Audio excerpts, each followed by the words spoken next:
السلام علیکم۔ پاکستان میں اس وقت شام کے 7، بھارت میں 7:30 اور یہاں ہمارے اسٹوڈیوز کی گھڑیوں میں صبح کے 10 بج رہے ہیں۔ وائس آف امریکہ واشنگٹن کی اردو سروس سے ہماری باقاعدہ نشریات کا آغاز ہوتا ہے۔ پہلے گھنٹے کے لیے میں ہوں آپ کا میزبان خالد حمید۔ جیسا کہ آپ دیکھ رہے ہیں فیس بک لائیو پر ہم آپ کے سامنے ہیں، اور ویب سائٹ اور ریڈیو پر ہمارا یہ 1 گھنٹے کا نیوز شو جاری رہے گا۔ تو آغاز کرتے ہیں پہلے آج کی اہم خبروں کی سرخیوں سے۔ 19 اکتوبر کی رات پاکستان اور بھارت کے فوجیوں کے درمیان سرحدی جھڑپوں کے دوران کم از کم 6 عام شہری جاں بحق اور 3 فوجی جاں بحق ہو گئے ہیں۔ ان ہلاکتوں نے نئی دہلی کی جانب سے بھارتی زیر انتظام کشمیر کی خصوصی حیثیت کی منسوخی کے بعد سے اسے ہلاکت خیز دن بنا دیا ہے۔ امریکی وزیر دفاع مارک ایسپر نے افغان صدر اشرف غنی اور وزیر دفاع اسد اللہ خالد سے اتوار کے روز کابل میں ملاقات کی ہے۔ امریکہ نے افغانستان میں پچھلے 1 سال کے دوران اپنی بری فوج کی تعداد میں 2000 فوجی کم کر دیے ہیں، اور اب یہ تقریباً 12000 رہ گئی ہیں۔ اطلاعات کے مطابق طالبان کے ایک وفد نے اس مہینے کے شروع میں افغانستان کے لیے امریکہ کے خصوصی نمائندے زلمے خلیل زاد سے ملاقات کی ہے۔ امریکی وزیر خارجہ مائک پومپیو نے جمعے کے روز افغانستان کے شہر ننگرہار کی مسجد میں نمازیوں پر ہونے والے حملے کی شدید الفاظ میں مذمت کی ہے۔ بھارت کی حکومت نے آج کہا ہے کہ وہ پاکستان کے ساتھ کرتارپور صاحب کوریڈور معاہدے پر دستخط کے خواہش مند ہیں۔ بھارتی حکام نے دعویٰ کیا ہے کہ کشمیر میں 20%، جبکہ جموں میں 100% طلبہ نے اسکول جانا شروع کر دیا ہے۔ امریکی فوجی دستے شام سے عراق میں داخل ہو گئے ہیں۔ شام کے شمالی علاقے میں ترک فورسز سے جنگ کرنے والی کردوں کی حامی فوج سیرین ڈیموکریٹک فورسز نے کہا ہے کہ امریکہ کے ساتھ طے پانے والے جنگی معاہدے کے تحت وہ سرحدی شہر راس العین سے نکل گئے ہیں۔ برطانوی پارلیمان کی طرف سے علیحدگی میں تاخیر کرنے کے مشورے کے باوجود برطانوی حکومت 31 اکتوبر کو یورپین یونین کو خیر بات کہنے کے عزم پر قائم ہے۔ اور پاکستان کرکٹ بورڈ نے آئندہ ماہ ہونے والے دورے آسٹریلیا میں T20 اور ٹیسٹ میچز کے لیے اسکواڈز کا اعلان کر دیا ہے، جس میں کپتان سرفراز احمد شامل نہیں ہیں۔ یہ تھیں 6 سرخیاں، تفصیل کچھ دیر کے بعد۔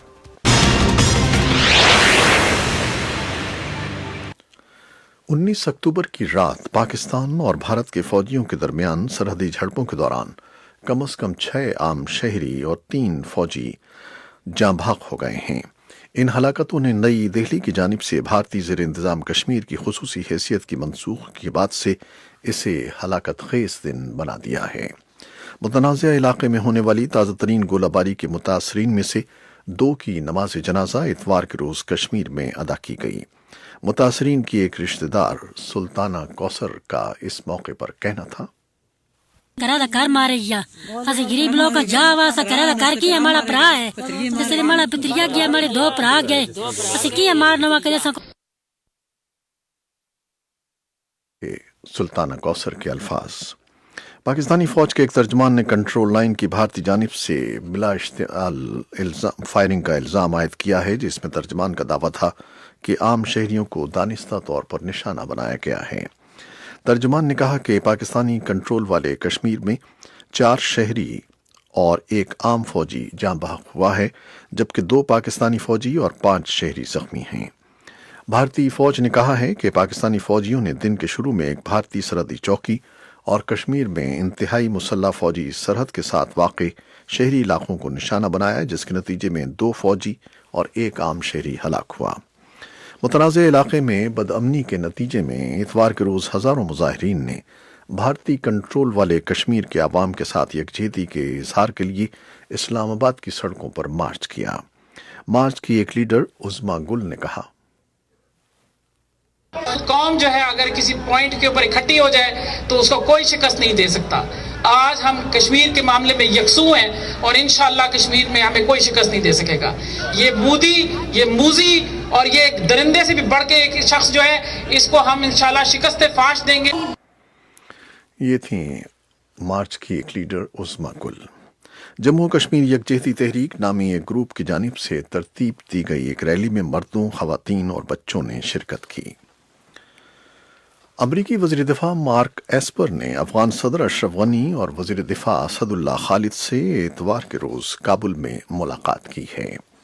امریکہ نے افغانستان میں پچھلے ایک سال کے دوران اپنی بری فوج کی تعداد 2000 فوجی کم کی ہے اور اب یہ تقریباً 12000 رہ گئی ہے۔ افغانستان کے غیر اعلانیہ دورے میں امریکی وزیر دفاع مارک ایسپر نے پیر کے روز کابل میں افغان لیڈروں کے ساتھ دیرپا شراکت کے عہد کو دہرایا۔ افغان ریزولوٹ سپورٹ مشن کے کمانڈر جنرل اسکاٹ ملر نے کابل میں امریکی وزیر دفاع کے ساتھ ایک مشترکہ نیوز کانفرنس میں بتایا کہ پچھلے سال 2000 فوجی افغانستان سے واپس چلے گئے ہیں۔ صدر اشرف غنی نے امریکی وزیر دفاع اور امریکی ایوان نمائندگان کی اسپیکر نینسی پلوسی سے، جو کانگریس کے وفد کی قیادت کر رہی ہیں، گزشتہ رات صدارتی محل میں علیحدہ ملاقات کی۔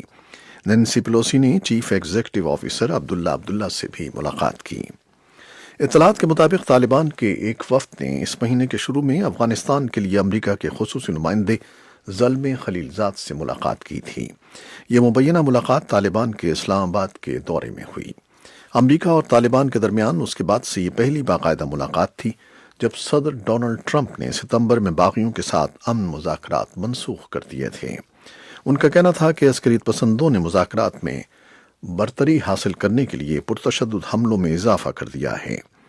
ایک سینئر پاکستانی عہدیدار نے شناخت ظاہر نہ کرنے کی شرط پر رائٹرز کو بتایا کہ پاکستان نے اس ملاقات میں اہم رول ادا کیا اور طالبان کو قائل کیا کہ امن عمل کے لیے یہ بہت ضروری ہے۔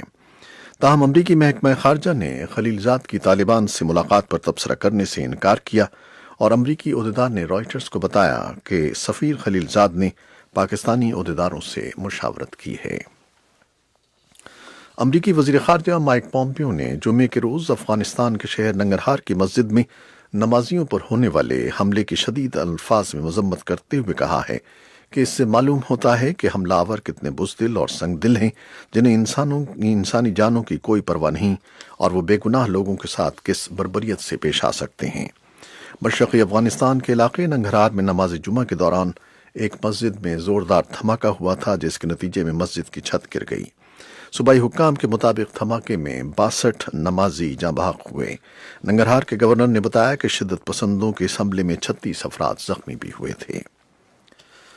بھارت کی حکومت نے آج کہا ہے کہ وہ پاکستان کے ساتھ کرتارپور صاحب کوریڈور معاہدے پر دستخط کے خواہش مند ہیں تاکہ گرو نانک دیو کی 550ویں یوم پیدائش سے پہلے کرتارپور کوریڈور کو قابل عمل بنانے کے لیے سہولتیں مہیا کی جا سکیں۔ بھارت نے پاکستان کی طرف سے گردوارہ کا دورہ کرنے والے زائرین پر $20 فیس عائد کرنے پر ناخوشی کا اظہار کیا ہے۔ اس بارے میں ہمارے پاس ایک رپورٹ ہے نئی دہلی سے، وہ تو کچھ دیر میں پیش کریں گے۔ بھارتی حکام نے دعویٰ کیا ہے کہ کشمیر میں 20% جبکہ جموں میں 100% طلباء نے اسکول جانا شروع کر دیا ہے۔ اتوار کے روز بھارتی وزارت داخلہ کے عہدیدار کا جموں و کشمیر انتظامیہ کی ایک رپورٹ کے حوالے سے کہنا تھا کہ جموں و کشمیر میں لوگوں کی نقل و حمل پر کوئی پابندی نہیں ہے۔